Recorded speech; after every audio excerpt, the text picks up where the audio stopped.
Hello' বন্ধু বান্ধৱীসকল, কি খবৰ আপোনালোকৰ? আশা কৰোঁ সকলোৱে ভালে আছে। মই যোগাব্ৰতাই আকৌ এটি নতুন ভিডিঅ' লৈ আপোনালোকৰ মাজত উপস্থিত হৈছোঁ মোৰ ইউটিউব চেনেল যোগাব্ৰতা ভ্লগছ লৈ। মই আজি মোৰ মাহঁতৰ ঘৰলৈ আহিছোঁ। মাহঁতৰ ঘৰলৈ আহি মোৰ মনটো খুব ভাল লাগি আছে। বহুত দিন আহিব পৰা নাছিলোঁ, মাৰো অসুখ হৈ থকা বুলি কৈছিলে। গতিকে মই ভাবিলোঁ মই মাহঁতৰ ঘৰলৈ আহোঁ। কেতিয়াবাৰ পৰা কৈ আছিলোঁ এওঁক, কিন্তু তেওঁ সময় পোৱা নাছিলে। তো ফাইনেলি আজি মাহঁতৰ ঘৰলৈ আহি গ'লোঁ আৰু আহিয়ে এই ফুলপাহ দেখি মোৰ খুব ভাল লাগি গ'ল। এই ফুলপাহ দেখিয়ে মোৰ ইমান এটা ভাল লাগিল যে মই ফুলপাহক ভিডিঅ' নকৰাকৈ থাকিবই নোৱাৰিলোঁ। সেইবাবে আপোনালোকৰ মাজত প্ৰথমে এই ফুলপাহটোৱে লৈ আহিছোঁ। আৰু মই আপোনালোকক জনাম এতিয়া মোৰ মাৰ ঘৰ ক'ত, মোৰ মাৰ ঘৰৰ চৌপাশটো কেনেকুৱা। তো আশা কৰোঁ সকলোৱে ভিডিঅ'টো চাই ভাল পাব। আৰু যদি ভিডিঅ'টো চাই ভাল পায় তেতিয়াহ'লে এটা লাইক, কমেণ্ট আৰু শ্বেয়াৰ কৰিব নাপাহৰিব। সম্পূৰ্ণ পৰিৱেশ মই আপোনালোকক দেখুৱাম। এয়া হৈছে আমাৰ ঘৰৰ ওচৰৰ যিটো মেইন হাইৱে সেইটো, আৰু এইটো হৈছে আমাৰ ঘৰ। এইটো ঘৰৰ গেট, আৰু এই গেটখনৰ পৰা আৰম্ভ কৰি এইটো আমাৰ ঘৰ। এয়া চাওক আমাৰ ঘৰৰ গাৰ্ডেনখন। এইটো মামা আৰু দেউতাহঁতে লগ হৈ এইটো বনাইছে। এইটো গোলাপ ফুল হয়।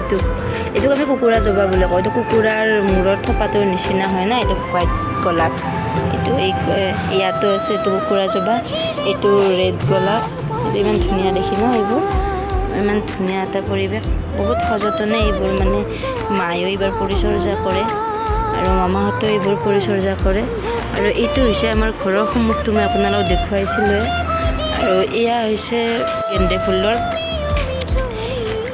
আৰু এইবোৰ খেতি কৰিছে মামাই। মই ভিডিঅ'টো কৰোঁতে অকণমান কিবা মিষ্টেক হ'ব পাৰে, কাৰণ কিছুমান কথা ক'ব খোজোঁ কিন্তু আহে কিবা, আৰু সিমান এটা ভিডিঅ' কৰা অভ্যাস নাই ন। তো কিবা যে যদি মিষ্টেক হয় ক'ৰবাত, সেইটো যাতে আপোনালোকে ইগন'ৰ কৰে, আৰু সেইটো কাৰণে যাতে মোক ভুল নধৰে। এইটো হৈছে আমাৰ ঘৰৰ গাৰ্ডেনৰ পৰিৱেশ। সন্মুখৰ গোটেই পৰিৱেশটো মই আপোনালোকক দেখুৱাই আছোঁ। এইবোৰ খেতি কৰা হৈছে। এইবোৰ চব গেঞ্জেমালটি। এইবোৰ কি আগতে মই বিয়া হৈ নোযোৱাতো আমি ফুলৰ এনেকৈ গাৰ্ডেন বনাইছিলোঁ, আৰু মই নিজে বিশেষকৈ বহুত ভাল পাওঁ এইবোৰ। তো এতিয়াও মামাহঁতে লগ হৈ বা দেউতাহঁতে এইবোৰ পৰিচৰ্যা কৰি থাকে। আৰু খেতি আমাৰ ঘৰত সৰু সুৰা ঘৰত খাব পৰাকৈ শাক পাচলিৰ খেতিখিনি কৰা হয়। এয়া আলু ৰুইছে, এয়া ধৰক মূলা ৰুইছে, এয়া বেঙেনা আছে। তেনেকৈ কিছু খেতি কৰা হয়, আৰু যাতে আমাৰ ঘৰখনত অকণমান নিজৰ কৰা খেতি খাব পাৰি, আৰু তেনেকুৱা বিধৰ। আমাৰ ঘৰৰ পৰিৱেশটো মোৰ ভাল লাগে। নিজে জন্ম হোৱা ঘৰখনটো চবেই ভাল পায়, কিন্তু কিছুমানে ধৰক ঘৰৰ পৰিৱেশটো এনেকুৱা হয় যে সেউজীয়া এনেকুৱা পৰিৱেশ নাপায়, অকণমান হিবি জিবি হয়, বেছিকৈ উচ্ছৃংখল পৰিৱেশ এটা থাকে চাৰিওফালে। আমাৰ তেনেকুৱা নহয়, খুব শান্ত পৰিৱেশটো, আৰু তো সেইকাৰণে ভাল লাগে। আৰু গাড়ীৰ শব্দ আহি থাকে। ইয়াৰ ইফালে আমাৰ